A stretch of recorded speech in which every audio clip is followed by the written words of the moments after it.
Me sentí un poquito viejo ahorita que dijiste 17 años de experiencia. Sí, soy egresado aquí. Soy ID 13, ustedes seguramente ya son como ID 18 o 20, no sé cuántos sean ustedes. Aquí veo caras conocidas de maestros, fueron maestros de mi esposa.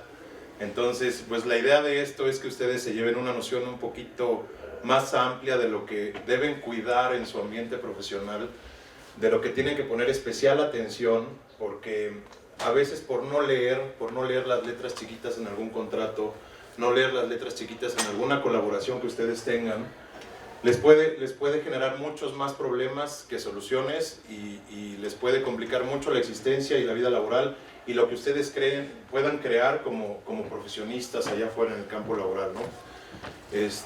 Sí quisiera que se llevara nada más una idea. Es un tema demasiado amplio, es un tema muy amplio, el tema de los derechos de autor, de la propiedad intelectual, del registro de obras. Esto nada más es una noción para que ustedes pongan especial atención en algunas cosas, en algunos temas, qué sí pueden registrar, qué no pueden registrar, cómo pueden trabajar, cómo no pueden trabajar, cuáles son las recomendaciones que se les pueden dar a ustedes, para que pongan atención. Por ejemplo, en alguna reunión que estábamos teniendo con la doctora Judith y con la maestra Pepis, platicábamos, ustedes cuando entraron a la Universidad de las Américas firmaron un montón de documentos y hay documentos que a lo mejor ustedes ni siquiera leyeron. Y hay un documento en específico que establece que la Universidad de las Américas es la dueña de todo lo que ustedes generen aquí adentro. Si ustedes generan algún libro, si ustedes generan una tesis, la tesis no es de ustedes y los derechos de explotación de esa tesis no es de ustedes. Es de la Universidad de las Américas. ¿Por qué? Porque la Universidad de las Américas les está dando a ustedes las herramientas para generar ese conocimiento y para generar esa tesis o generar ese proyecto que presentaron en alguna materia. Y entonces ellos son los titulares, se llama obra por encargo, es una equiparada a una obra por encargo. Ellos son los titulares de ese trabajo que ustedes están haciendo dentro de la universidad. Entonces muchos de ustedes a lo mejor pueden ir a centros de, oye, a ver qué papeles firmé, ¿no? ¿Dónde firmé eso? Pero sí, todos los proyectos que ustedes generen aquí en la universidad no son de ustedes, son de la universidad.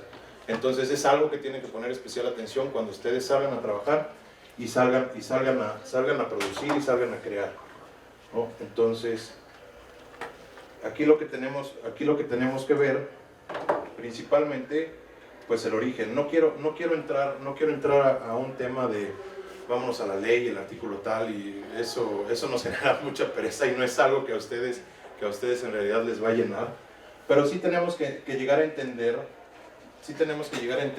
qué es lo que tenemos nosotros. Nosotros primero tenemos un derecho humano, que es el derecho humano a poder crear, y que esa creación sea reconocida como nuestra propiedad. Es un derecho humano que fue adoptado en la Convención de Derechos Humanos y después fue adoptado por México en la Constitución Política de los Estados Unidos Mexicanos. El derecho a la creación y a la propiedad de esa creación está reconocido por ley. Tenemos derecho nosotros tenemos derecho al acceso a la cultura, al acceso a la educación, a la información, a la libertad de expresión, pero ese ejercicio de esos derechos tiene que ir ligado o concatenado de cierta forma, que no los podemos ejercer por sí mismos. Necesitamos mecanismos para que se puedan ejercer, ¿no? Y esos mecanismos nos lo da el gobierno a través de dos entes gubernamentales que crea, derivado de los conflictos y que nadie podía o nadie quería regularlo. Se crea por necesidad el INDAUTOR, el Instituto Nacional de Derechos de Autor, y el Instituto Mexicano de Propiedad Intelectual. En cada uno son registros diferentes. En el Instituto Mexicano de Propiedad Intelectual se registran las marcas, las patentes, se registran también los procesos industriales, y más a ustedes tendrían que acudir al INDAUTOR, que es donde se van a registrar todas las obras literarias, artísticas, plásticas, de música, para que el INDAUTOR los pueda proteger ante terceros, para que el INDAUTOR diga, esta persona es la titular de este derecho y es la titular de esta creación, entonces yo lo protejo. Hay ciertos mecanismos de registro en los que te protegen nada más en territorio nacional o solicitas la protección en el extranjero. Se crearon ciertas normas. Está la Ley Federal de Derecho de Autor, está el Reglamento de la Ley Federal de Derecho de Autor, la Ley de Propiedad Industrial y el Reglamento de la Ley. No vamos a entrar a ver qué es lo que dice, pero sí es un reconocimiento que el Estado, que nuestro gobierno, nos está dando a nuestra propiedad. Es algo que nosotros a través de un proceso creativo hicimos y generamos, y que nadie más, como nadie más piensa como nosotros, va a poder generarlo.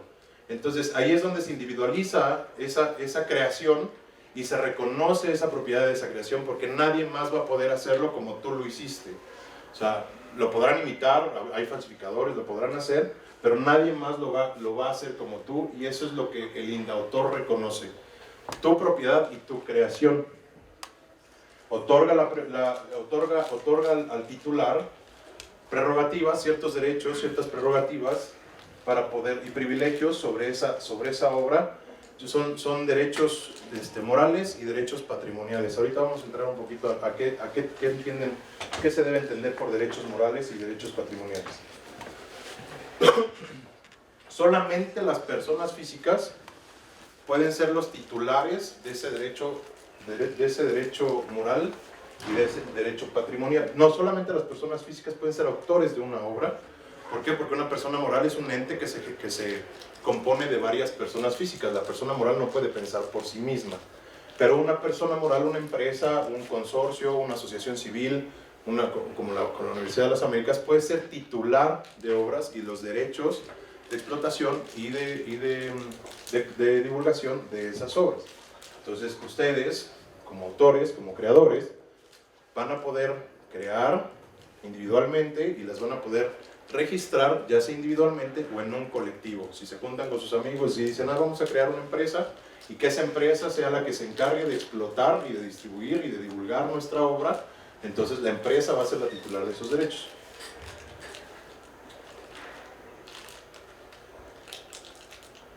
Eso no vamos a entrar. Todas las obras que pueden ser registradas ante el indautor son literarias, son musicales, ya sea con letra o sin letra, todos los arreglos musicales que se hacen, o ya que se les ponga letra a la música. Pueden ser dramáticas, todas las obras teatrales. Danza, se puede registrar la coreografía, se puede registrar también una obra plástica, un dibujo, un lienzo, un mural, una escultura, caricaturas, historietas, películas, una obra arquitectónica, tanto los planos como la obra arquitectónica per se puede registrar también y se reconoce. Pueden ver, el Museo Barroco fue hecho por un arquitecto japonés que no recuerdo ahorita el nombre, y está registrada en México, y la obra está registrada y reconocida por ese arquitecto. Se puede registrar la fotografía con ciertas reglas. Hay ciertas reglas para registrar fotografía. No puedes agarrar nada más, sacar tu teléfono, sacar una foto y irla a registrar.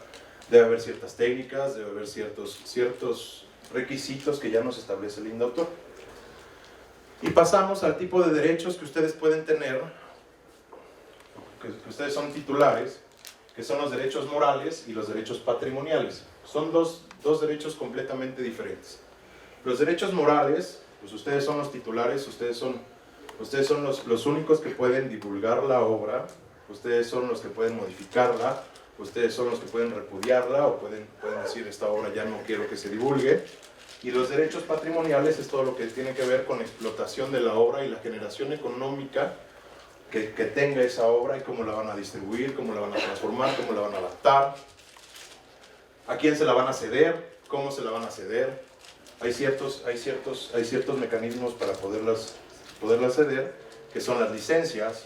Hay licencias exclusivas y no exclusivas. Una licencia exclusiva, bueno, yo voy a producir pasa con Netflix, por ejemplo, yo voy a hacer esta película, Netflix me está dando el presupuesto, y voy a firmar una licencia exclusiva para que la distribución de esa película solo sea a través de la plataforma de streaming de Netflix. Hay otras series, si ustedes se meten a Netflix van a poder encontrar, pues ya hay esta serie que se llama Yellowstone, pero Yellowstone empezó en esta plataforma y ya está en esta también, y en esta también. Esas son licencias no exclusivas, que el titular de esos derechos pudo establecer con cada una de las plataformas la distribución de su obra, ¿no? Y bueno, con cada una se arregló para poder decir, tú me vas a pagar tanto, la distribuyes en tu plataforma, tú me vas a pagar tanto y la distribuyes en tu plataforma. Hay transmisiones también de uso libre, y este es un tema delicado. ¿Por qué? Porque el gobierno puede establecer que cierta obra sea de uso libre. ¿Por qué? Porque ya sea que hay un dominio público, o sea que la obra ya caducó su periodo de protección de sus derechos, que son 100 años posteriores a la muerte del autor, que son muchísimos años. O sea, el autor se muere a los 98 y tiene todavía 100 años después para que su obra se proteja y el patrimonio de su familia, siempre y cuando haya heredado el derecho de la obra, siga protegido y se sigan pagando regalías. O también el gobierno puede establecer, ¿sabes qué? Esta obra es de tal magnitud, es de tal importancia, que va a tener que ser de dominio público. No puedo restringir el acceso a esta obra, no puedo decirle a la gente que te la pague, porque genera tal impacto que la tengo que transmitir. O que también puede ser por dominio público, porque el gobierno te dice, ¿sabes qué?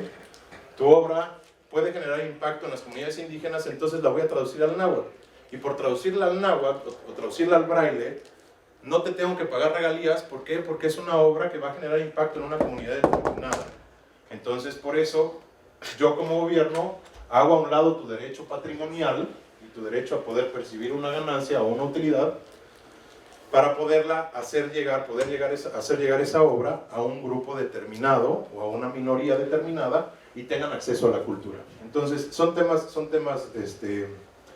muy escabrosos meterse con la explotación de la obra en el tema de gobierno, pero sí hay esas particularidades, ¿no? Y obras que no son objeto de protección. Hay obras que no son objeto de protección, como una simple idea anotada en una servilleta no puede ser objeto de protección. Las leyes, las normas, todo lo que se ve en el Congreso no es objeto de protección.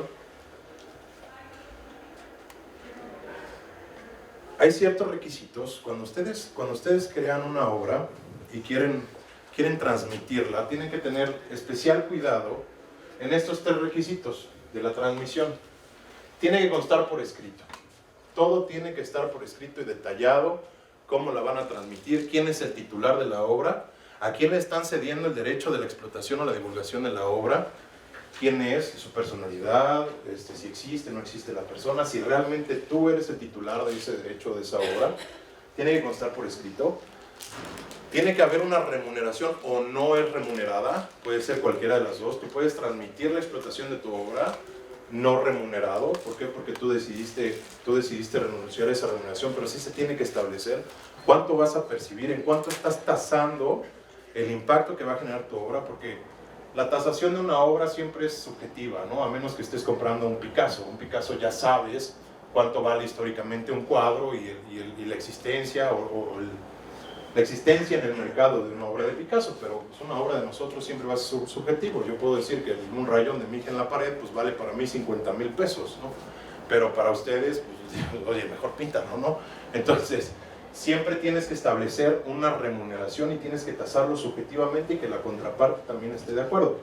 Esa tasación también te la da el mercado y también te la da la situación y no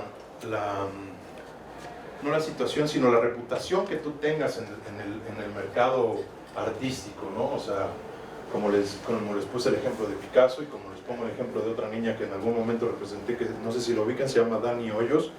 Ella se dedica mucho a dibujar, hace mandalas, empezó a hacer mandalas, y entonces ella ya es una persona reconocida que puede decir, mi obra vale tanto. ¿Por qué? Porque ya hice una similar que se vendió en tanto. Entonces esa es la tasación de obras en cuanto a la tasación de obras plásticas. Ustedes, si se dedican a la producción de medios, a la fotografía, ¿a qué más se pueden dedicar ahorita? A video, a cortometraje, a cine. Bueno, ustedes ya van a tener que hacer su propia reputación para ir tasando sus obras. Siempre hay una base, ¿no? Siempre hay una base y una media. Y también tienen que establecer, y esto es muy importante, la temporalidad en la que van a ceder o van a dar esa licencia para la explotación de la obra. Porque si no ponen temporalidad, la persona la va a poder seguir explotando y a lo mejor nosotros ni nos enteramos, ¿no? Y ya se la llevó a otro centro artístico y nosotros no podemos hacer nada porque no le establecimos una temporalidad. Siempre tiene que haber una temporalidad Días, meses, años, siempre, eso es muy importante. Y aquí tenemos con un asterisco, todos estos contratos que ustedes firmen, por eso necesitan un abogado, los tienen que registrar en el INDAUTOR. ¿Por qué? Porque si ustedes se quieren pelear, si tienen alguna situación, alguna controversia con la persona a la que le cedieron el derecho de explotación o de divulgación de la obra, y no está registrado ante el INDAUTOR, es un poquito, no es imposible, pero es un poquito más difícil que se solucione la controversia. Nada es imposible, todo tiene solución excepto la muerte, pero sí es un poquito más difícil. Entonces tenemos que acudir al INDAUTOR, que es la autoridad que nos protege y nos regula, protege nuestros derechos y los regula porque también establece ciertas reglas para esa protección. Entonces tenemos que acudir con el INDAUTOR y decirle: oye, INDAUTOR, acabo de firmar este contrato de explotación de mi obra, de divulgación de mi obra, de mi cortometraje. Aquí está el contrato, aquí está registrado, hay ciertos requisitos, tiene que ser notariado, etcétera, etcétera, etcétera. Pero aquí está, necesito que estés al pendiente por si me llego a pelear con él. Por si llego a tener alguna controversia con él, necesito que me ayudes. Nada más, es mejor tenerlo y no necesitarlo que necesitarlo y no tenerlo. Bueno, las licencias son por escrito y pueden ser exclusivas o no exclusivas, eso ya lo vimos.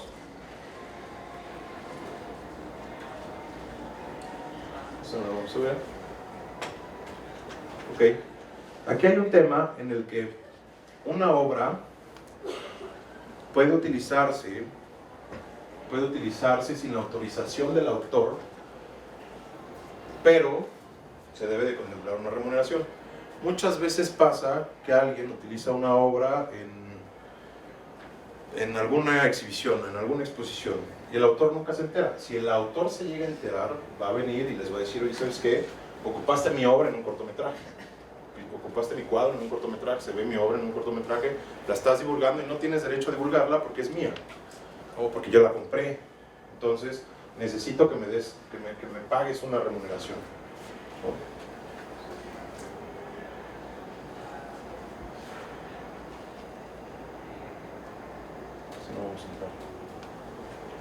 Hay ciertas excepciones y se tienen que dar todos estos requisitos. Se tienen que dar todos estos requisitos para que una obra pueda utilizarse sin la autorización del titular del derecho, no del autor, del titular del derecho. Porque ya hay muchas obras que se hacen por encargo. Yo soy un empresario muy exitoso y conozco a un artista, a Dani Hoyos, vamos a volver a poner a Dani Hoyos, y le voy a decir: ¿sabes qué, Dani Hoyos?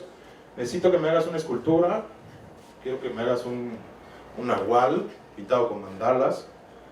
Y entonces Dani Hoyos va a decir: sí, yo te voy a cobrar 100,000 pesos. Ah, pues vamos a firmar un contrato, es una obra por encargo, tú me la vas a hacer. Y entonces yo voy a ser el titular del derecho de explotación de esa obra. Ya no es Dani Hoyos, ella es la autora y se tiene que dar el reconocimiento a Dani Hoyos. Pero ya el titular de los derechos de divulgación y de explotación de esa obra y de venta de esa obra es él. Pero cuando se junten todos estos requisitos, no tengo por qué pagar una remuneración. Cuando ya sea una obra que ya fue divulgada, ya está divulgada, ya está en el mercado, ya es conocida. Por eso es en los museos tienen obras que se aportan al museo, es una obra que ya es reconocida, ya es divulgada. Cuando no se afecte su explotación normal, ¿cuál es su explotación normal? Pues el comercio de esa obra. Que no se cause ningún perjuicio al autor de la obra, no estoy dañando la obra, no estoy dañando su patrimonio. Tengo que citar la fuente, tengo que citar de dónde provino esa obra, ya sea literaria, ya sea plástica, porque incluso hay un ejemplo en una serie de televisión que encontraron un cuadro que está desaparecido 200 años y lo encontraron me parece que en The Office, encontraron ese cuadro, fue el titular de ese cuadro porque era una herencia y lo reclamó, y no tienes que alterar la obra. Si se juntan todos estos requisitos, no tengo por qué pagar ninguna indemnización. Aquí vamos a entrar, que hay excepciones, hay ciertas excepciones a la protección de los derechos de autor. Hay ciertas excepciones cuando nosotros estamos citando textos para nuestros trabajos, para nuestras tesis, no estamos incurriendo en ninguna violación de derechos de autor, ¿no? Cuando estamos reproduciendo algunos artículos, fotografías, ilustraciones, o comentarios de la actualidad, cuando estamos informando, cuando los medios de comunicación están informando o nosotros estamos informando, no estamos violando ningún derecho de autor de absolutamente nadie. Sí hubo un caso muy peculiar, y a lo mejor ustedes no se acuerden porque fue en los 90s, en este tema de divulgación de notas, se dio con Pati Chapoy en Ventaneando. Pati Chapoy en Ventaneando utilizaba segmentos de la otra televisora para informarlo en su programa. ¿No? Entonces pasó en esta novela tal cosa y tienen que ser recortes de la novela. Y entonces, y no se podían decir los nombres de, o sea, TV Azteca no podía decir, es que en Televisa, ¿no? Él siempre decía en la televisora del periférico, ¿no? Y Televisa decía, pues en la de la Jusco. Entonces no se podían decir las marcas de la televisora, pero sí se podían poner los segmentos. Pero Televisa demanda a Pati Chapoy y le dice, ¿sabes qué? Estás explotando mi obra y estás violando mis derechos de autor de esa obra. Los demanda, y de ahí se tiene que adoptar obligatoriamente, gana parcialmente la demanda Pati Chapoy y TV Azteca, porque efectivamente ellos estaban informando al público de un acontecimiento, de algo que estaba sucediendo en la televisión, pero no citaron la fuente. Entonces, por no haber citado la fuente, Televisa gana parcialmente y recupera daños y perjuicios, y de ahí nace, y a lo mejor los maestros se pueden acordar, que todavía sale en la televisión, Crestomatía. Crestomatía, Televisa 2003. Obligatoriamente esa es la forma en la que se tiene que citar la fuente en la televisión, y obligatoriamente es la forma en la que ustedes en sus trabajos, en sus agradecimientos, en sus créditos, tendrán que poner, si es que sacan segmentos de otra obra, tendrán que poner Crestomatía, Televisa, Crestomatía, etcétera, etcétera, etcétera, darle reconocimiento al autor de esa obra. Por eso ya ustedes pueden ver en los programas deportivos que ya pueden intercambiarse segmentos de partidos que pasaron, partidos de fútbol que pasaron en otra televisora, ya los pueden poner, y lo único que tachan, y dense cuenta, lo único que tachan es el logotipo de la televisora. No sale el logotipo de Fox Sports, no sale el logotipo de ESPN.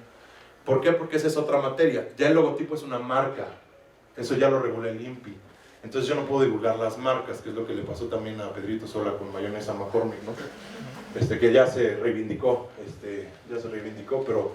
pero no pueden usar la marca. Otra televisora no puede poner el logo en su propia televisora, pero sí puede decir, esto pasó en Fox Sports, porque Fox Sports es un nombre.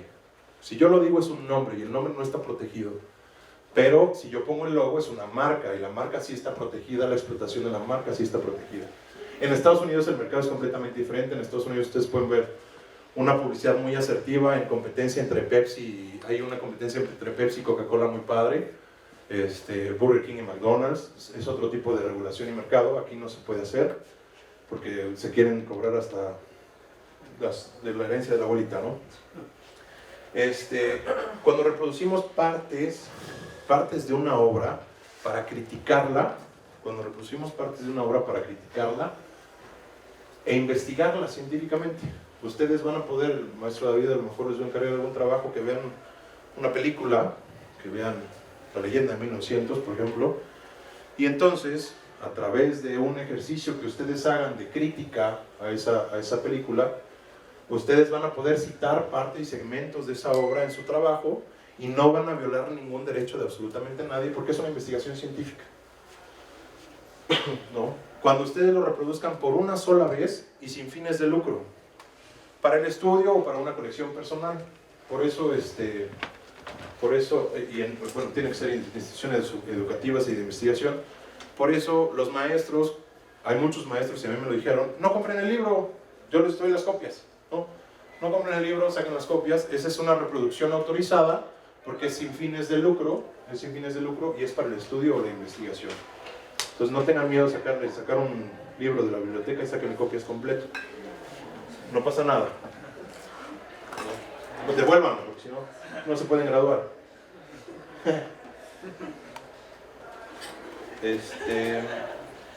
Bueno, artículo 44 del reglamento de la ley no constituye ninguna violación. No vamos a entrar en eso. Ya cuando las obras pasan a ser a dominio público, ya lo establecimos, pasan a ser a dominio público porque ya expiró la vigencia de esos derechos patrimoniales, no de los derechos morales. Los derechos morales son los derechos que uno tiene para poderla divulgar, transformar, modificar, pero sí los derechos patrimoniales ya caducaron, ya expiró la vigencia. Y entonces no se debe por qué pedir ninguna autorización al titular, al que fue el titular del derecho, para poder reproducir esa obra. Ustedes lo acaban de vivir, parecía muy lejano, pero ustedes lo acaban de vivir con un personaje muy famoso que se llama Mickey Mouse, ¿no? A lo mejor y si lo conocen. Los derechos en Estados Unidos se reconocen hasta 120 años dependiendo el tipo de obra, después de la muerte del autor. Pero lo que pasó con Mickey Mouse es que ya no está protegida, ya pasó al dominio público Mickey Mouse. Y todo el mundo decía, bueno, pues ya puedo utilizar a Mickey Mouse para hacer una película de terror, y ya puedo hacer Mickey Mouse para hacer un juego. Y hay ciertas reglas que también se tienen que seguir para la explotación de una obra que ya no esté protegida. Y Mickey Mouse que nosotros vemos en la actualidad sigue estando protegido, porque después lo registraron, hubo una modificación, hubo una transformación del personaje y lo registraron y sigue vigente. El que nosotros podemos utilizar, y ustedes lo pueden utilizar para sus trabajos, sus videos, sus cortometrajes, sus animaciones, es el Mickey Mouse original que salía en un barquito chiflando, es el Mickey Mouse original. Ese sí lo pueden utilizar siempre y cuando no lo modifiquen. Esa es la particularidad que tiene el que ya no sea protegida. No la puedo modificar, porque cuando la modifico ya estoy violando el derecho moral que tiene el titular de esa obra, ya estoy creando una obra nueva, ya no es el original, ya no es el que estaba protegido. Entonces, es esa particular, siempre y cuando lo modifiquen, tiene que estar exactamente como estuvo registrada en blanco y negro, con las particularidades del diseño, del trazo, tiene que ser así, y sí la pueden utilizar.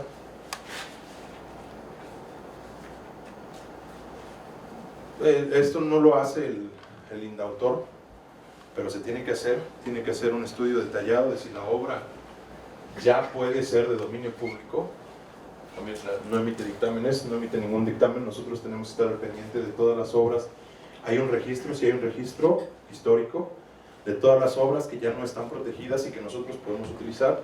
Hay muchos artistas plásticos que están al pendiente de estos registros, y hay muchos artistas visuales que están al pendiente de estos registros para poderlas utilizar en su obra, y para poderlas plasmar en una escultura, poderlas plasmar en una animación. Sí hay un registro, pero no hay ningún dictamen. La obra anónima, pues como su nombre lo dice, la pueden usar porque no tiene ningún autor, hasta que no se conozca el titular de los derechos patrimoniales. ¿Qué no les va a proteger el derecho de autor? A lo mejor ustedes vieron Nosotros los Nobles, cuando Javi Noble tiene una idea de gasolina a domicilio. Eso es una idea, eso no lo podemos proteger, ¿no? Es una idea que se le pudo haber ocurrido a otra persona, por eso no lo puedo proteger. O sea, esa misma idea la pudo haber tenido fulanito, sultanito, no la puedo proteger. No puedo proteger métodos demasiado abstractos, sino un proceso creativo. Lo que protege el indautor y el INPI, bueno, el INPI protege las marcas. Lo que protege el indautor es ese proceso creativo individualizado que nosotros tenemos para poder crear algo. Esa es la peculiaridad de una obra. La obra como yo la hice no la va a poder hacer otra persona igualita, a lo mejor la va a poder copiar. Es como la firma, ¿no? A lo mejor la firma te la pueden falsificar, pero hay ciertos trazos que nadie más los va a poder hacer igual. Entonces, por eso es tan metódico el registro de las obras, porque sí tiene que calificarse ese proceso creativo que nadie más en las mismas circunstancias lo pudo haber realizado igual que tú. No va a poder registrar el aprovechamiento industrial o comercial de las ideas que se contengan en una obra, no va a poder los esquemas, los planes o las reglas para hacer actos mentales, juegos o negocios. Eso no se puede registrar porque alguien más con los mismos conocimientos pudo haber llegado al mismo resultado. Letras, dígitos, colores aislados, no lo puedo registrar, no se puede registrar a menos que lo integre a una obra. Si yo aquí vengo y dibujo un número 1 y le pongo plastilina y yeso y pintura y un montón de cosas, entonces ya es una obra artística generada por mi mente y mi creatividad. Eso sí, aunque sea un 1, pero eso sí puede ser protegido, ¿no? No se pueden proteger los nombres y títulos. Este es No se pueden proteger los nombres y los títulos, pero sí se pueden reconocer. En el tema de los nombres artísticos y los seudónimos, ¿no? O sea, hay muchos artistas. Elton John, pues no se llama Elton John, ¿no? Dua Lipa, pues no se llama Dua Lipa. Michael Jackson no se llamaba Michael Jackson. Tienen un nombre propio. Yo, como Juan Carlos Pino Rubio, mi nombre artístico es Carlos Rubio, ¿no? Por así decir. No me pueden proteger, pero sí me pueden reconocer. Entonces, cuando yo registro mi obra como Carlos Rubio, yo digo, yo soy Carlos Rubio, la registro como Carlos Rubio, pero el titular es Juan Carlos Pino Rubio. No voy a poder registrar nada más el nombre, pero sí me van a proteger y me van a reconocer como autor de esa obra. Los simples formatos y formularios para ser llenados, lo que llenan en el banco, o sea, sería ilógico que Banamex Deposit y Banamex registraran sus folletos y ahora me tienes que pagar cada cruce de mi folleto, ¿no? Las imitaciones de los escudos, las banderas, ¿por qué? Porque esa la rige otra, aunque se alteren, esa la rige otra ley, la ley del escudo y bandera y himnos nacionales, que establece que no se pueden alterar, son inalterables, incluso es un delito, pero no lo puedes registrar como una obra. Todo lo que decíamos de los textos legislativos, las normas circulares, reglamentos, todo eso no se puede registrar, y el contenido informativo de las noticias, no se puede registrar el contenido informativo, lo que estoy informando, pero sí se puede registrar el estilo en el que lo estoy diciendo. Hay periodistas que tienen estilos. David Faitelson, por ejemplo, tiene un estilo para decir su cápsula en los deportes. Eso sí, los estilos de redacción también se pueden registrar, eso sí, porque ese es un estilo propio que solamente se me ocurrió a mí a través de un proceso creativo. Eso sí lo puedo registrar. No puedo registrar mi nota, pero sí el estilo en el que estoy dando la nota. Eso sí lo puedo registrar. Y bueno, los refranes, los dichos, las leyendas, eso no se puede registrar. En algún momento se creó un mito con la película de Coco, que no iban a poder hacer la película, iban a tener que pagarle al gobierno mexicano, no me acuerdo cuánto dijeron, de millones de dólares. ¿Por qué? Porque estaban ocupando nuestra imagen y nuestra cultura para hacer una película. No es registrable, no le estás causando, es de dominio público, las tradiciones son de dominio público, los refranes son de dominio público, nadie puede registrarlos y no puedes, y ustedes pueden utilizarlo como se les pegue la gana. No pueden, lo que sí, si alguien ya generó la película de Coco y ustedes la ocupan para un trabajo, tienen que citar la fuente, porque eso sí está registrado. La forma en la que plasmaron las tradiciones es diferente y el proceso creativo que tuvieron, eso es diferente.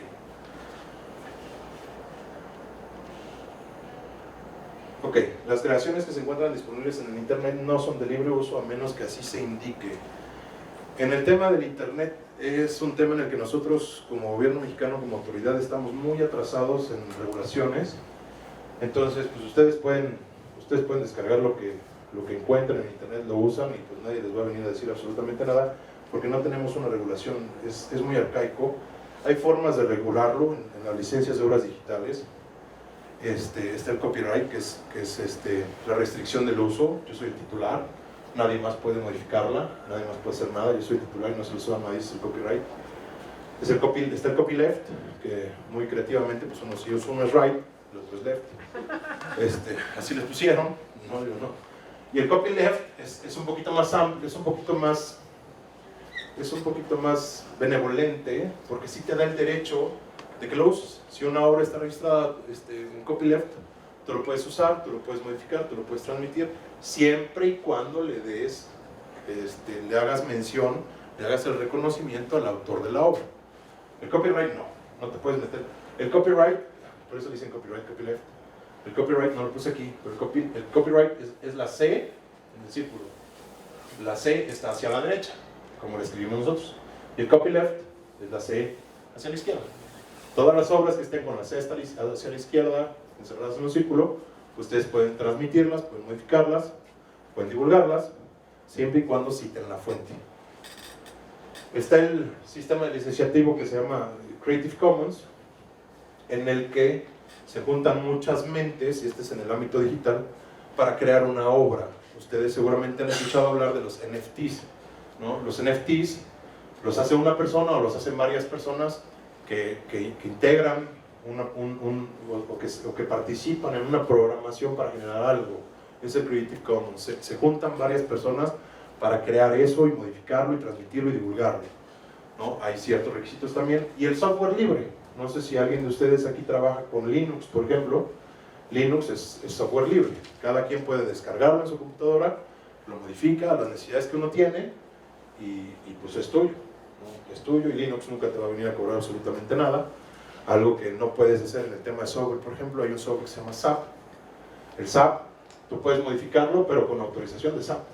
Y lo puedes modificar, ¿por qué? Porque tú lo tienes que adaptar a tus necesidades. Se puede registrar el software con la programación, el código fuente del programa se puede registrar. Y lo puedes modificar con autorización. El SAP sería copyright y el Linux es un tema de software libre, ¿no? Podemos llegar a muchas conclusiones, estamos muy atrasados en el tema digital, no está regulado totalmente y ampliamente en la Ley Federal de Derechos de Autor. Todavía estamos regulados en la tecnología análoga, el periódico, la revista, los medios impresos, la televisión. Todavía estamos un poquito atrasados en ese tema. Nuestro enfoque todavía es muy tradicional, nada más delimitado a nuestro territorio, a nuestro espacio. Todavía no reconocemos el impacto que pueden tener nuestras obras en el extranjero y tenemos que solicitarlo, y eso es algo tedioso, porque tenemos que solicitarle al INDAUTOR que haga las gestiones necesarias para que nuestra obra también se reconozca en el extranjero. ¿Y en qué parte del extranjero? O sea, eso es algo interesante, porque nosotros podemos decirle al INDAUTOR, pues no quiero que me protejas en Pakistán, no tiene caso que me protejas en Pakistán. No quiero que protejas mi obra en Estados Unidos, en Italia, en Francia. Lo mismo pasa con las marcas, ¿no? Pero sí estamos un poquito retrasados en ese tema, ¿no? Son vulnerables nuestros derechos de creación de obras digitales. ¿Por qué? Porque no tenemos una regulación. Simple y sencillo, no tenemos una regulación. Hay muchos vacíos y hay muchas equiparaciones. La ley equipara, pues es que si te pasa esto, pues se parece a esto, ¿no? Sí, pero estoy en el medio digital es completo. No, pero pues podemos equipararlo, como si te estuvieran violando tus derechos sobre un cortometraje, pues se puede equiparar, ¿no? Hay muchas equiparaciones que no debería de ser. ¿Por qué? Porque precisamente el Internet está diluyendo todos nuestros límites territoriales. Ya nosotros podemos estar colaborando artísticamente, seguramente les va a pasar, ojalá les pase, que estén generando algún cortometraje con una persona en Japón, ¿no? Y entonces ahí van a entrar en un tema de, pues es una obra que se generó ¿en dónde? Se generó en México, se generó en Japón, ¿quién me va a proteger? ¿Cómo me van a reconocer? No lo puedo registrar aquí en México, lo vamos a registrar en Japón. Bueno, pues vamos a Japón porque tengo que ir a firmar allá. Entonces todavía no hay esos alcances internacionales y digitales en nuestra legislación, y eso provoca mucha incertidumbre en el tema de la creación artística digital. Es a lo que se van a topar ustedes, sin miedo al éxito, papi, pero sí se van a topar con eso, que hay muchas cosas que no van a estar protegidas, que vamos gateando en ese sentido, pero pues en algún momento se van a tener que generar la legislación y las normas. ¿Por qué? Pues porque ya el mundo nos está alcanzando, ¿no? Nos está alcanzando y se van a tener que contemplar esas normas sobre los avances tecnológicos, ¿no? Este es un pequeño curso que vamos a impartir. Los estamos invitando a todos. Lo platiqué con la doctora Judith. Quien desee inscribirse al curso, tiene la información, ahí está mi teléfono. Si tienen una duda, también escríbanme. Cualquier consulta causa honorarios, pero escríbanme. Escríbanme. Si tienen alguna duda, escríbanme. Es un curso que vamos a empezar ahorita el 26 de febrero. Tenemos el 25% de descuento para la comunidad UDLAP, para que les interese, para que se empapen más. Como les dije, es un tema súper amplio, no puedo abarcar todo lo que tengan que abarcar. Además que ustedes tienen, pues el tema de la creación es inmenso, ¿no? Entonces ustedes tienen muchas cosas que pueden crear y que pueden hacer, pero sí estaría interesante. Pues este es el copyright. Sí estaría interesante que pudieran inscribirse al curso. Y si tienen alguna duda también, hay muchas cosas que a veces nosotros no entendemos por qué están pasando, por qué las están peleando. Hubo apenas una huelga de actores y de guionistas, lo platicábamos con la maestra y con la doctora. Hubo apenas una huelga de guionistas y actores en el que, pues, los guionistas trabajan por encargo, ¿no? Entonces, Les dicen, ¿sabes qué? Te voy a contratar, me vas a hacer el guión para mi serie, lo vamos modificando sobre el camino, sobre cómo vaya evolucionando la serie, pero es una obra por encargo. A fin de cuentas yo te voy a pagar por el guión, yo te estoy pagando por el guión. Lo que ya no le pareció a los guionistas es que pues, los titulares del derecho, los titulares de la obra, los titulares de la película, de la serie, empezaron a divulgarla y empezaron a venderla en muchas plataformas.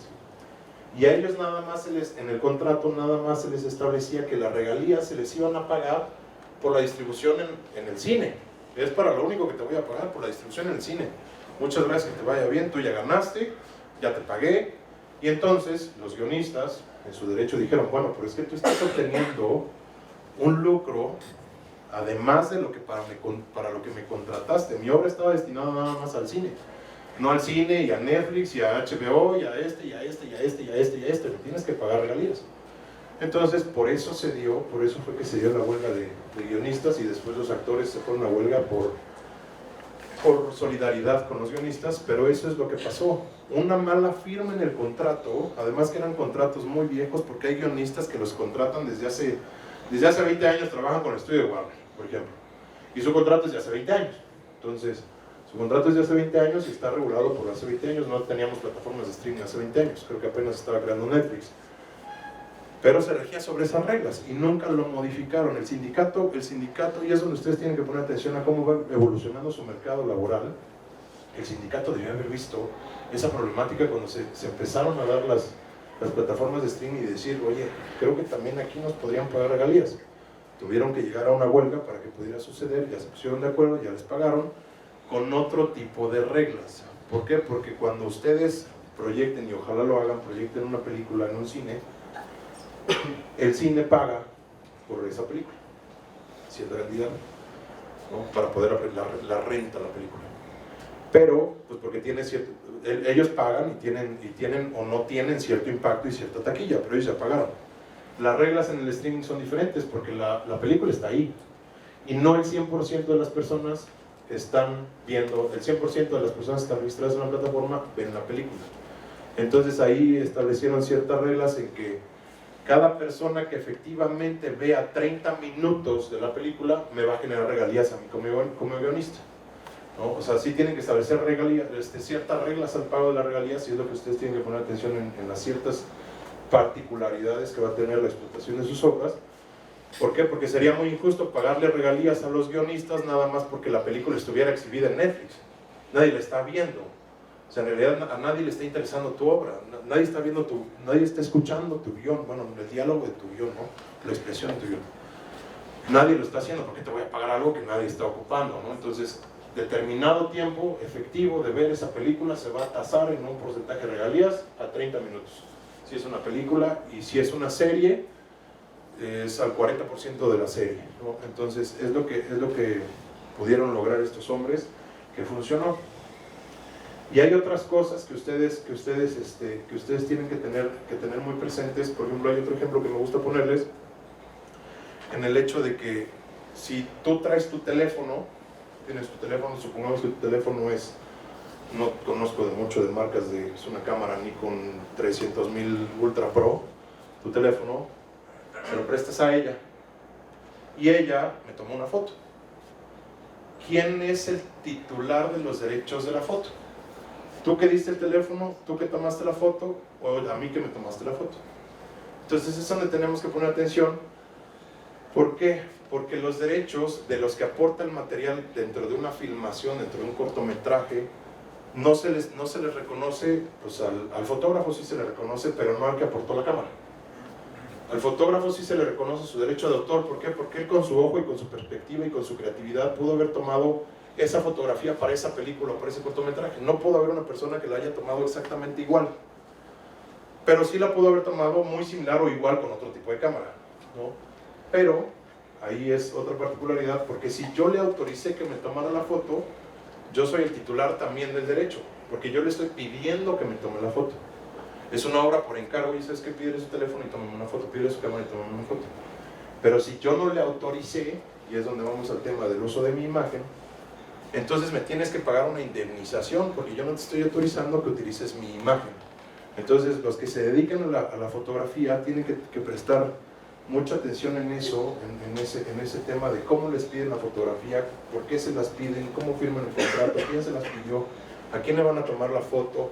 Si esa persona, si son personas que le van a tomar fotos, por eso firmaron la autorización. Ustedes pueden ver videos en TikTok, por ejemplo, véanlos, pongan atención. Las personas que están haciendo podcast en la calle y están entrevistando gente en la calle, hay ciertos videos en los que ustedes van a ver a la persona con el rostro difuminado. Esa persona no autorizó el uso de su imagen en el video. Entonces, todas esas personas que se dedican a tomar videos en la calle, después de tomar el video van con un formatito, que ese formatito ya tiene rato que se generó. Entonces, a ti te tomo el video y te entrevisto, termina el video y te digo, oye, fírmame el formato, ¿no? En el que me autorizas usar tu imagen y renuncias a cualquier remuneración que pueda representarse por la explotación de ese video. Ah, no lo quiero firmar. Ah, no te preocupes. Autorízame para que yo difumine tu cara y pueda presentar el video. Ay, sí te autorizo. Como no estoy usando tu imagen, sí te autorizo. O no te autorizo ni siquiera a utilizar mi imagen. Entonces, esas son ciertas particularidades que ya sobre la marcha van a tener que ustedes ir aprendiendo. Porque también tienen que pedir autorización, por ejemplo, si van a tomar fotografías a un edificio público y las van a utilizar para explotarlas como una obra de arte, una fotografía a los portales. Están protegidos los derechos de esa imagen por el INAH, por ejemplo. Entonces es algo que tienen que ustedes que cuidar. Ya lo trataríamos nosotros en el curso. No puedo ahondar mucho más porque es un tema muy amplio, pero sí me gustaría que si alguno tiene dudas, pues las podemos ahorita compartir, y si no, pues si es una duda mucho más extensa, tienen mi teléfono y me pueden escribir, ¿vale? Muchas gracias.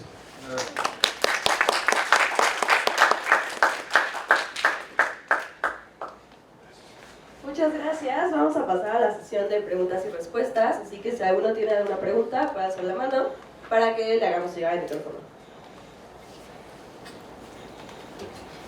Soy muy bueno para explicar.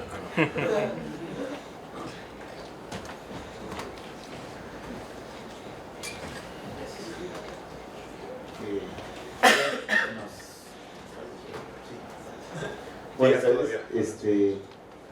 Estuvo muy interesante la práctica. Yo tengo dos dudas. Creo que están un poco independientes la una de la otra, no están relacionadas. Pero la primera es en la cuestión de vigencia de derechos de autor. Tengo entendido que depende también el país. Sí. Y aquí en México, más o menos, ¿cuál es la vigencia de los derechos de autor? ¿O depende también de la obra? ¿O cómo se...? Son 100 años, a partir de que te mueres. Ojalá que pase dentro de 70, ¿no? Pero tú la registras, no importa la edad a la que la registres, te mueres a los 90 y a partir de que te mueres, 100 años están vigentes tus derechos para la explotación de esa obra. No importa la obra, son 100 años. Son 100 años. En otros países, por ejemplo en Estados Unidos, son 70 años, pero sí dependiendo del tipo de obra, son 100 o 120 años. Dependiendo la trascendencia que tenga la obra, etcétera, etcétera, etcétera. Pero aquí en México son 100 años. La regla general son 100 años. No nos vamos a meter a más detalles. La regla general son 100 años a partir de que te mueres. Sí. Mi otra duda está enfocado un poco a las herramientas de inteligencia artificial.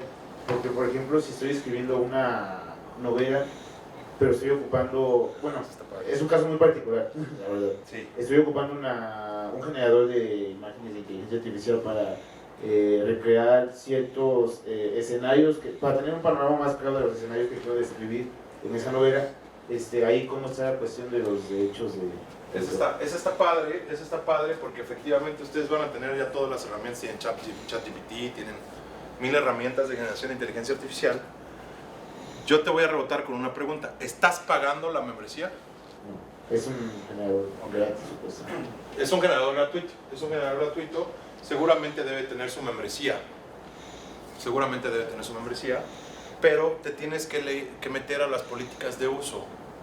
Entonces te tienes que meter a las políticas de uso de la plataforma, en las que, y por eso te pregunto si estás pagando o no estás pagando. Si tú ocupas ChatGPT, por ejemplo, por decir, para generar un texto, no estás pagando, y tú generas un guión para una película o para un cortometraje, tú generas tu guión en ChatGPT y tal cual no lo editas, tal cual lo pones y no pagaste la membresía, tienes que darle el reconocimiento de que ese guión se creó con ChatGPT. Si tú pagas la membresía, Y por eso es importante meterse a las políticas de uso de las plataformas. Si tú pagas la membresía, el pago de esa membresía te da el derecho a explotarlo como si fuera tuyo, aunque no lo modifiques, aunque no modifiques el guión. Lo mismo va a pasar con el tema de la generación de imágenes. Hay que meterse, a lo mejor, y estábamos viendo el licenciamiento de uso libre, estábamos viendo ahorita los ejemplos de licenciamiento. A lo mejor la plataforma que tú estás utilizando es una plataforma de uso libre en el que no necesitas darle reconocimiento a la plataforma, no necesitas darle ningún reconocimiento a la plataforma y puedes hacer el uso de esas imágenes. Pero hay que meterse en ese caso particular a las políticas de uso, porque hay muchos que sí, cuando tú pagas la membresía ya te otorga el derecho de explotación, la modifiques o no la modifiques. Cuando no la pagas, sí te exigen que des el crédito a la plataforma o que la modifiques. Pero aún así, como cuando la modifiques, como ya la modificación nace de un original de ChatGPT, por poner el ejemplo otra vez, vas a tener que seguir dando el crédito. Ahí es un tema de políticas de uso de la plataforma. Si es de uso libre, no hay tema, no le des crédito a nada. Pero si te genera algunas condiciones, sí tienes que darle el crédito, o si estás pagando no das crédito, es tuya, porque tú ya estás...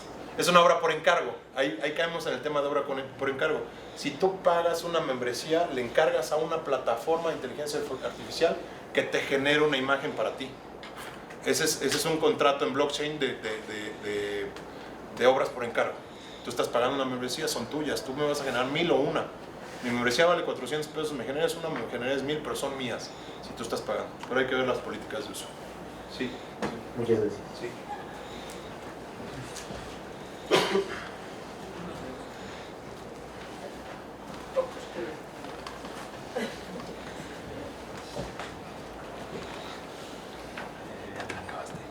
Hola, buenas tardes. Dime. Mi pregunta es, ¿por qué, por ejemplo, en fútbol picante, cuando lo estás viendo en vivo, sí se ven las jugadas del partido y dice cortesía TV Azteca, cortesía Fútbol, depende de dónde fue la transmisión? Pero ¿por qué cuando publican los fragmentos en YouTube solo ponen imágenes? Ok. Porque cuando tú tienes el programa en vivo, tú estás informando. Tú tienes el programa en vivo, tú estás informando un acontecimiento que ya sucedió, que está sucediendo y que le dieron... gracias.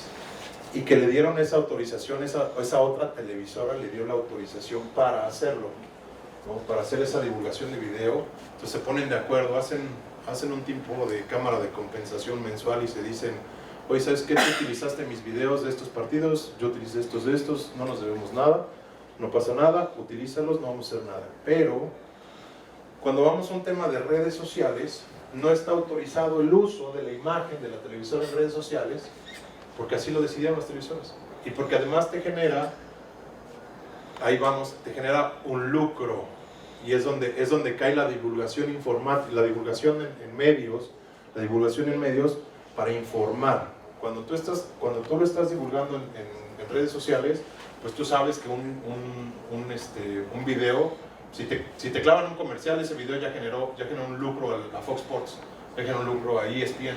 Entonces, cuando ya cae en el tema del lucro, sea lucro indirecto, este es un lucro indirecto, ya no te puedo dar la autorización para que divulgues mi imagen. Entonces, nada más ponen capturas de pantalla, el partido de Cholos contra América, y es una publicación fija.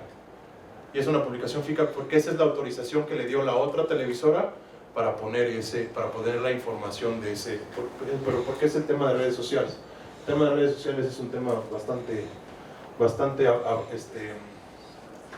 bastante escabroso y bastante abandonado en el tema de regulación y de cómo se ponen de acuerdo. Siempre se tienen que dar el crédito, en redes sociales no se dan créditos, pero nada más ponen la imagen. La imagen no tienes que hacer nada, nada más estás informando. Es por eso. Gracias, sí.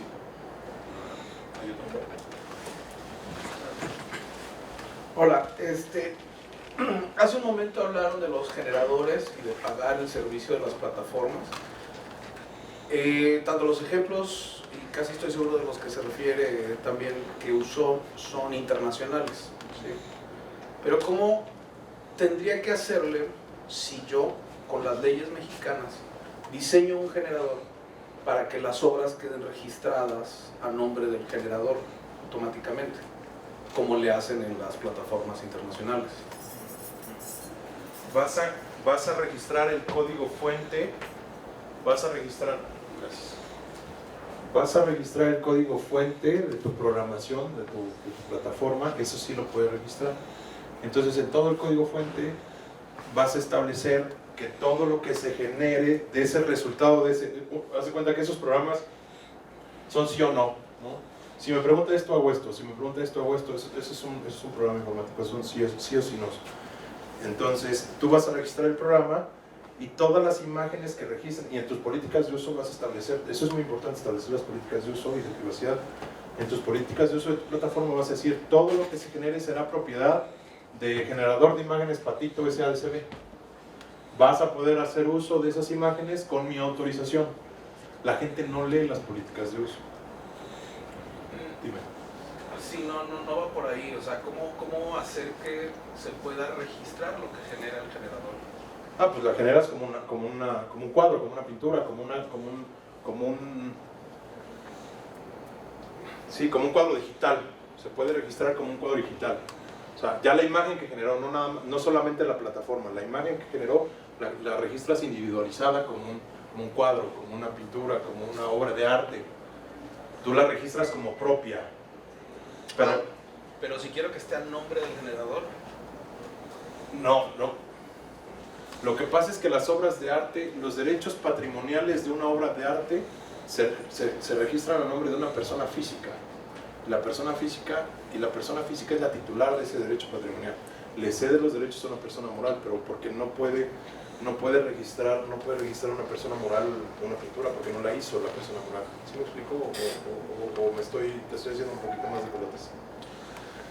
O sea, no se puede con las leyes mexicanas. Sí puedes registrar la imagen, pero tú eres pero la inteligencia artificial. No puedes registrar la inteligencia artificial en un programa. La inteligencia artificial no puede ser titular de la imagen. No puede ser titular de la imagen porque no es un ente, no es alguien que exista. No es alguien que exista, tiene que ser alguien que exista. O sea, no, la inteligencia artificial no puede ser dueña de algo. No, pues nos vamos a convertir en Terminator. ¿Sí? Pero o sea, lo digo porque en otros países sí es posible. No son dueñas. La inteligencia artificial no es dueña de las imágenes. Las empresas que son dueñas de la inteligencia artificial son dueñas de las imágenes. No. ¿Cuál inteligencia artificial es dueña de sus imágenes? AIPA es dueña de sus composiciones, la inteligencia artificial, autorizada en el 2016 por Francia.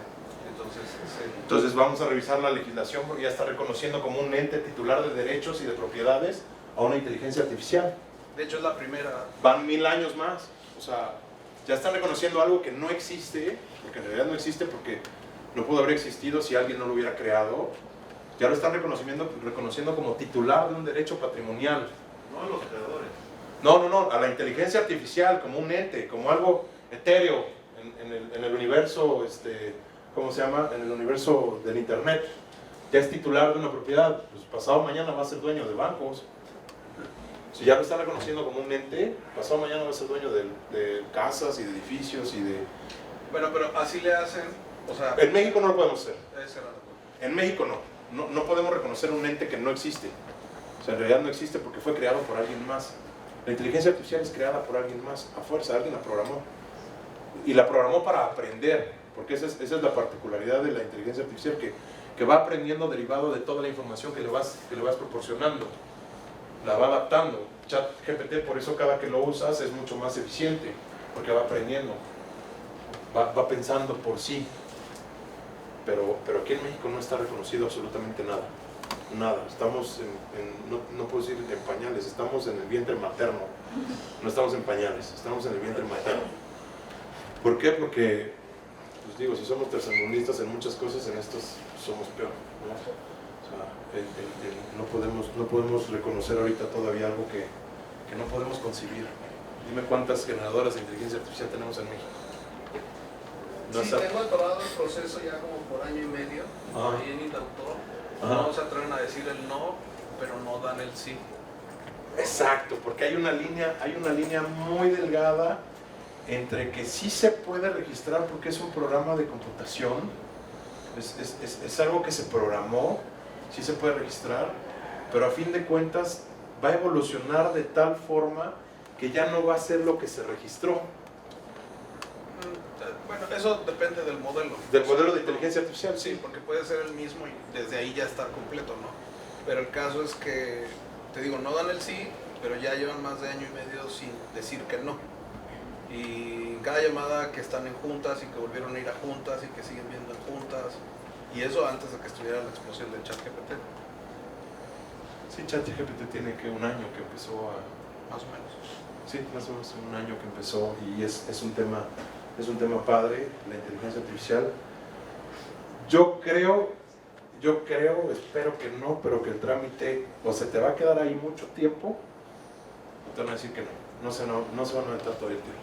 No tienen las personas realmente capacitadas para determinar si se puede registrar o no se puede registrar, porque es algo que existe y no existe, es algo que nadie ha registrado, que no tienen los conocimientos para poderlo registrar. Entonces va a ser un poquito... ¿En qué se basa tu inteligencia artificial? ¿En la generación de imágenes? No, música también. En generación de música, que ahí hay otro tema que se están peleando con plataformas de streaming. Hay otro tema que se está peleando entre plataformas de streaming, porque están generando música a través de la inteligencia artificial y la están subiendo a las plataformas de streaming, está generando revenues, está generando utilidades. Pues a fin de cuentas, no, pues, yo estoy generando algo que Ya no es copia de nada. ya no es copia de nada, lo estoy generando. No es plagio. No es plagio, lo estoy generando, pero además estoy pagando mi derecho por generarla, porque estoy pagando mi membresía, entonces es mía y la estoy subiendo a una plataforma. No me puedes decir que no porque es mío. Es que tú no fuiste el del proceso creativo, pues, yo fui el del proceso operativo, ¿cuál es el problema? ¿No? O sea, pero ahí hay un tema que nos vamos a empezar a pelear con los creadores humanos, y por eso también hubo un tema de huelga de actores y escritores. No quería ahondar mucho en eso, pero ya estaban generando y completando los guiones con inteligencia artificial. Y ya estaban generando a los actores, no te quisiste presentar, no importa, mira, por estas escenas te generan en inteligencia artificial. Oye, págame regalías porque también salí ahí. No, es que no saliste tú. Es una imagen generada por inteligencia artificial, pero es mi imagen. Pues sí, pero tú me diste los derechos para que apareciera tu imagen en mi película. Y está apareciendo tu imagen en mi película generada por mí. Ese es otro problema. Entonces ahí nos estamos metiendo en temas de inteligencia artificial muy escabrosos. Muy escabrosos que sí van a generar muchos conflictos. Yo te recomiendo que vayas y veas. Hay un término de respuesta por el indautor máximo que se debe tardar el trámite. Hay un término máximo que tienen que emitir un dictamen. Si no emites ese dictamen, tú los puedes obligar a través de un recurso administrativo que te respondan, y si no es a través de ese recurso administrativo, te hacen un amparo y te tienen que responder sí o sí. Y hay otro término que, si después de ese término no te responden, se llama afirmativa ficta. No me contestas. Si no me contestas, entonces dijiste que sí. Hay dos términos en el derecho: la afirmativa ficta y la negativa ficta. Si tú no me contestas, en negativa ficta, si tú no me contestas nada, significa que no. En afirmativa ficta, si tu autoridad no me contestas nada, significa que sí. Entonces yo ya presumo que ya tengo el registro, porque me dijiste que sí. Lo único que tienes que hacer es impulsarlo procesalmente. Si después de este término no me contestaste, voy a promover un recurso administrativo de revisión para afirmativa ficta, me lo respondes y la autoridad va a tener que decir, pues sí, efectivamente ya está registrado. Nada más es revisarlo en el tiempo. Sí. Mándame un WhatsApp. Sí, no te voy a dar asesoría aquí, oye, aquí es gratis. No, lo vemos con mucho gusto. Lo vemos con mucho gusto, sí, lo vemos con mucho gusto. Pero sí, es en ese término. ¿Alguna otra pregunta? Bueno, ya solo tenemos tiempo para una pregunta más.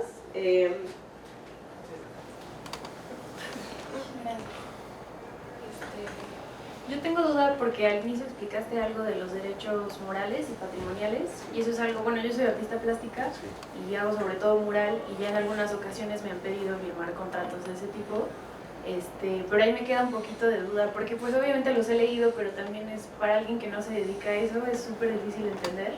Entonces tengo duda como, si yo tengo los derechos morales de una pieza, por decirlo, de un mural, o sea, eso todavía incluye si yo quiero hacer, no sé, prints, o si quiero hacer un calendario, cosas así. No, tú lo firmaste como una obra por encargo, te encargaron hacer ese mural. Sí. Te encargaron hacer ese mural, para que nos escuchen todos. Yo podría hablar sin micrófono, pero para que nos escuchen todos. Tú estás firmando una obra por encargo. O sea, te están diciendo, ¿sabes qué necesito? ¿Cómo te llamas? Maggie. Mari, necesito que me firmes, que me hagas un mural aquí, padrísimo, a tu estilo. Yo te lo voy a pagar, ¿cuánto me cobras? 50,000 pesos, aquí está. Entonces yo voy a ser el titular de los derechos de propiedad de ese mural, porque yo lo pagué. Tú vas a ser la titular de los derechos morales de ese mural, porque tú lo hiciste.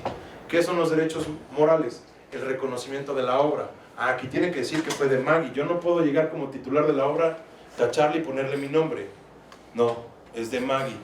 Este mural lo hizo ella. El derecho moral de modificarla. Yo te tengo que pedir autorización. Aunque yo sea el dueño, tú eres la titular del derecho moral de esa obra. Entonces, si la voy a modificar, yo te tengo que hablar y decir, oye, ¿sabes qué? La voy a modificar y le voy a poner unas gárgolas. Y se ve bonito con las gárgolas, ¿no? Pero te tengo que pedir autorización. Pero ya el tema de la explotación de la obra para hacer prints, para hacer playeras, para hacer etcétera, etcétera, etcétera, con fines de lucro no lo puedes hacer. Pero sí se puede, por ejemplo, difundir, o sea, generar contenido nada más de exposición y eso, ¿no? Sí, Que me digan, porque es con fines de, va a salir en informativos. revista, no sé. Es con fines informativos, no es con fines de lucro. Ahí es donde hablábamos del tema de ESPN y Fox Sports.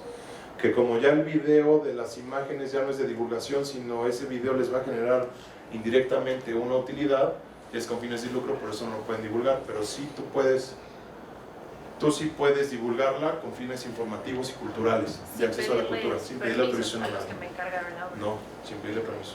Tú puedes divulgarla. Ok, gracias. Puedes divulgarla, sí. ¿Quieres nos echamos otro de nuevo rápido? Sí. No se vaya con otro.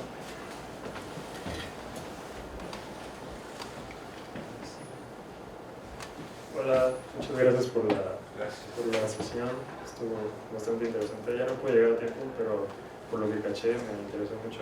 ¿Te mando el video? Ah, ok, muchas gracias. Y yo tengo una duda con respecto a los samples. Sí. Yo hago música y, bueno, hice una canción usando otra canción de Bossa Nova, pero le subí como 2 semitonos y después como que la alteré, pues hice como cachitos para hacer como una nueva canción, pero no, o sea, no sé qué pasa en este caso, si el autor original puede reclamar sobre mi obra, o qué pasa. Está padre. Voy por el micrófono. Para que escuchen todos.